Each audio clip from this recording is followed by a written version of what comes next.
Dobil sem priložnost, da preizkusim en preprost, ampak zanimiv kolesarski števc za manj zahtevne uporabnike, ki sam po sebi ne bi bil nič posebnega, če ne bi imel zraven tudi navigacije. Tako da grem zdaj na eno testno vožnjo, pa da skupaj vidimo, kako se obnaša. Živjo, en prav lep kolesarski pozdrav. Druga polovica aprila, krasno spomladansko vreme je, malo piha in ob 3 popoldan je kazalo 25 stopinj Celzija. Preden se začne ta pravi test, dajmo pogledati, kaj vse dobimo poleg števca v škatli, potem pa naredim eno navigacijo in grem na vožnjo. Tako izgleda ta paketek Beeline Velo 2. Zelo je majhen in kompakten. Pri strani piše, da je kompatibilen z aplikacijo Komoot in Strava. Na zadnji strani je pa še par ikon, kjer lahko na hitro vidim, da baterija zdrži do 11 ur, da je navigiranje enostavno, da je števec odporen na vremenske elemente in pa da je možno uvažati tudi GPX proge. Ga bom kar odprl.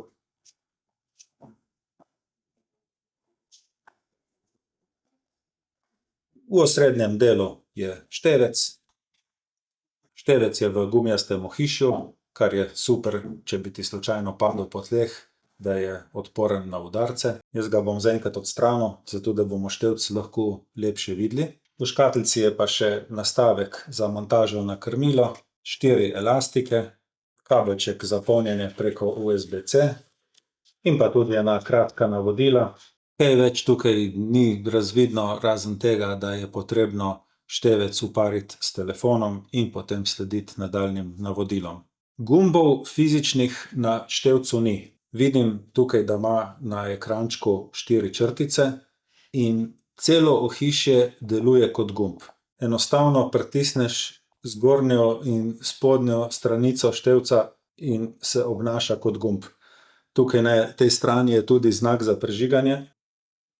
Ja, števec se je prižgal in tukaj je zdaj narisana QR koda, ki jo moram skenirati s telefonom. Ko je bil števec odpakiran, sem ga povezal še s telefonom, zato ker je treba resnici na ljubo povedati, da sam števec brez povezave s telefonom nima kaj dosti funkcionalnosti.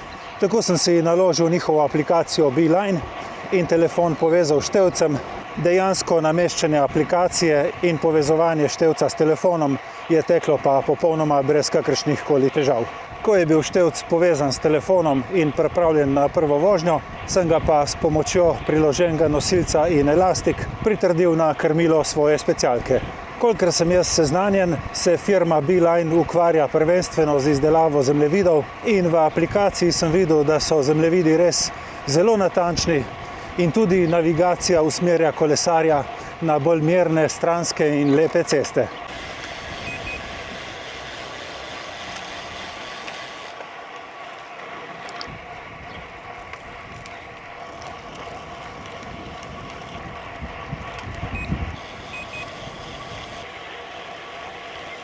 Jaz sem pred začetkom današnje vožnje skreiral progo v aplikaciji Beeline, ampak sem ji dal samo 2 oporni točki, iz Solcana v Krmin, potem v Mariano del Friuli in nazaj v Solcan. Progo, ki jo je speljalo, imam zdaj na navigaciji, hkrati pa testiram tudi rerouting, saj ne sledim prav slepo vsakmu njenemu zavoju, ampak grem v kakšnem odseku tudi malo po svoje. Če bo danes vse teklo tako, kakor je treba, in bo števc dejansko shranil mojo današnjo vožnjo, jo bom potem poskusil uvoziti na Stravo, saj navodila obljubljajo, da je ta povezava možna. Dol od spodaj v opis videa bom dal tudi link do svoje Strave, kjer si boste tole mojo današnjo vožnjo lahko ogledali.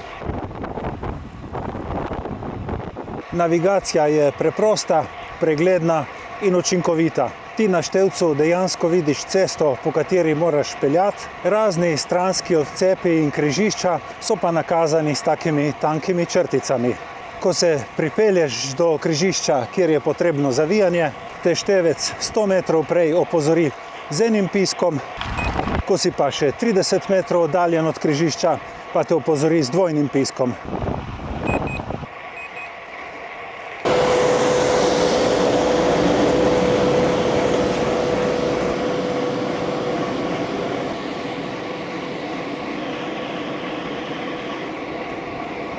Jaz sem potem števec testiral tudi tako, da namenoma nisem zavil po načrtovani poti in kakšnih 100 metrov po napačnem zavijanju se je že vklopilo preračunavanje, se pravi rerouting, in skoraj v hipu, sekundi, manj kot 2 sekundah se že prikaže nova pot, po kateri lahko nadaljuješ.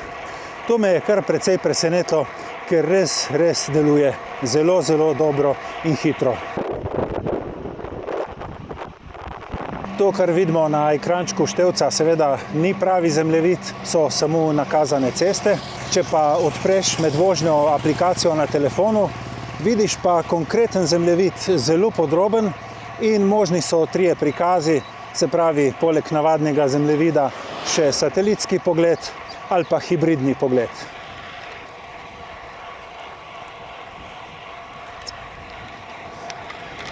Je pa možno tudi v aplikaciji na telefonu poenostaviti pogled, da rata tak črno-bel, kakor je na števcu. Tako da konec koncev si lahko tudi nabaviš en nosilec za krmilo in imaš telefon gor, ki ga uporabljaš za samo navigacijo. Videti je zelo tekoče in precej obetavno, če pač kdo uporablja ta način, da se vozijo okrog.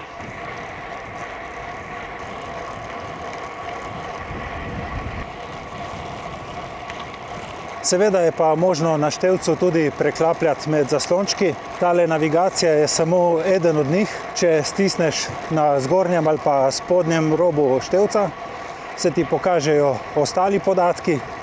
Na enem zaslončku je ocenjen čas do konca vožnje, koliko časa si že na poti in kakšna je tvoja prevožena razdalja. Na naslednjem zaslončku imaš dosežene višinske metre. Te izračunava telefon na podlagi zemljevidov, zato ker tukaj nimaš nobenega barometra, da bi si kakorkoli pomagal z zračnim pritiskom. Je pa videti zadeva dokaj natančna. Zdaj sem se tukaj namenoma ustavil in Beeline števec kaže, da sem naredil 86 višincev in enako kaže tudi moj števc Brighton. Tako da bi rekel, da je ta stvar izjemno točna in zanesljiva. Na 3. zaslončku imaš trenutno hitrost in pa povprečno hitrost vožnje. Na 4. zaslončku imaš pa trenutni čas, prevožene ure, minute in sekunde in pa ponovno, koliko je tvoja prevožena razdalja. Poleg teh prikazov, ki so povezani s tvojo konkretno vožnjo, so pa na voljo še dodatni zaslončki, in sicer na enem vidiš stanje baterije števca in pa stanje baterije telefona. Jaz lahko tukaj ocenim po približno 2 urah vožnje, da je baterija na števcu padla za 18%, kar se nekako ujema s tem, da bo števc zdržal tja do približno 11 ur.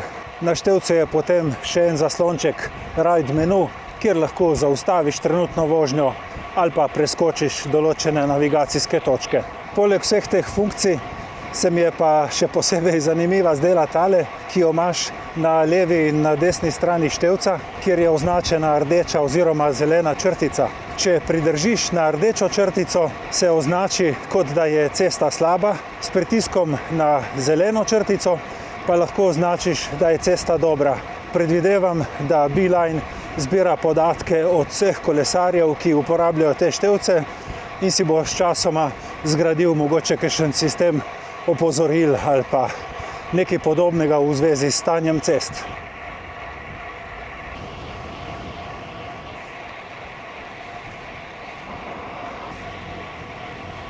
Ugotovil sem, da je možno števc uporabljati tudi brez planiranja neke navigacije.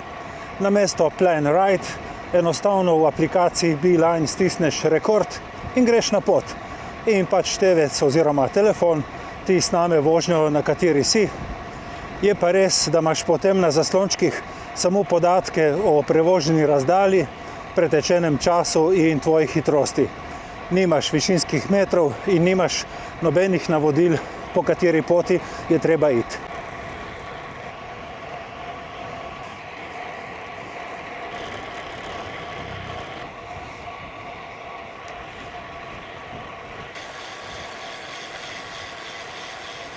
Zdaj slučajno, ko sem se ustavil, sem pa videl tudi, da števc avtomatsko gre v pauzo in ko spelješ, ponovno začne z merjenjem, tako da se obnaša kakor vsak drugi kolesarski števec. Edina stvar, ki me je jezila, je pa ta, da če štartaš vožnjo brez navigacije, narediš recimo 10-15 km samo z osnovnimi funkcijami, sredi vožnje ne moreš planirati poti. Edina možnost, ki jo imaš, je, da zaključiš trenutno vožnjo, jo shraniš in potem skreiraš novo. Je pa tudi varianta, da te pač enostavno ne moti to, da zaključiš progo sred poti in potem začneš novo. Ali pa se mogoče navadiš, da od začetka že kreiraš vsakič neko navigacijo in greš potem šele na vožnjo. Se je pa zdaj kar precej stemnilo in pooblačilo, zna biti, da me ujame kakšen dež, kar bi bilo super, da testiram, ker je bilo napisano, da je števec odporen tudi na vodo in na prah, pa da vidimo, če je to res.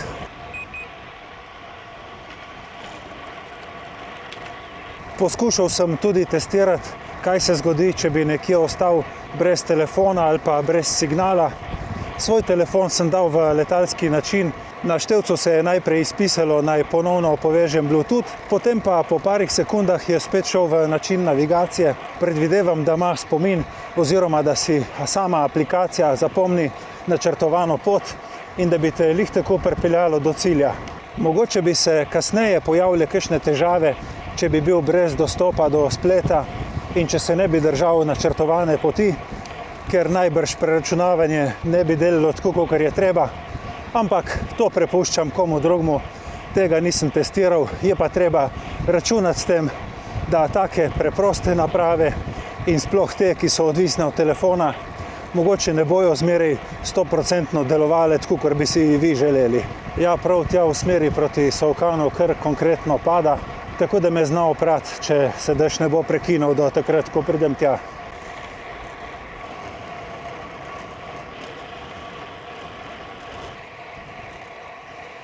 Zdaj pa preko, ker pridem gor do Gorice in da me začne prati dež, bi povedal še nekaj malega o tem, kaj ta števec ni. To ni kolesarski računalnik. Tukaj nimaš nobene možnosti, da bi povezal senzor srčnega utripa, senzor kadence in podobno. Nimaš nobenih opomnikov za pitje, alarmov, live tracka, da bi te nekdo spremljal, kje si na poti. Nič od tega to ni. Pač to je preprost, ampak pregleden števc, kjer vidiš podatke o svojem kolesarjenju in pa navigacijo, če jo hočeš uporabljati. Na spletu sem videl, da je priporočena cena tega števca 110 € in če bom najdel seznam trgovin, kjer ga je možno kupiti, ga bom dal tudi od spodaj v opis videa in pa mogoče tudi tle gor na tale ekran. Zdaj pa že čutim prve kapljice. In če bo števc preživel vso to ujmo, bomo lahko dejansko potrdili, da je tudi odporen na vodo.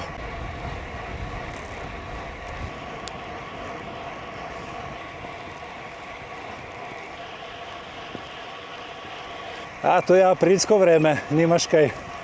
Pa tako lepo je izgledalo pred dobro uro.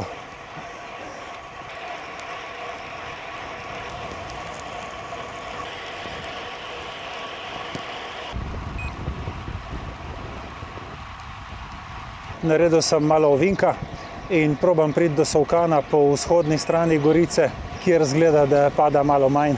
Še vseeno so kapljice, ampak števc zgleda, da je vse to zdržal. Lej, števec je hrabro prestal vse moje preizkušnje in celo en rahel dež. Na koncu sem ugotovil, da je točno to, kar obljublja, da je nič več, nič manj. Zame osebno ne bi prišel v poštev, ker jaz vseeno od take naprave pričakujem nekaj več. Za kakšnega manj zahtevnega uporabnika je pa mogoče to točno tisto, kar išče. Jaz vam želim dober nakup, varno vožnjo, čim več lepih kilometrov. Hvala vam za pozornost in se vidimo prihodnjič. Čau, čau.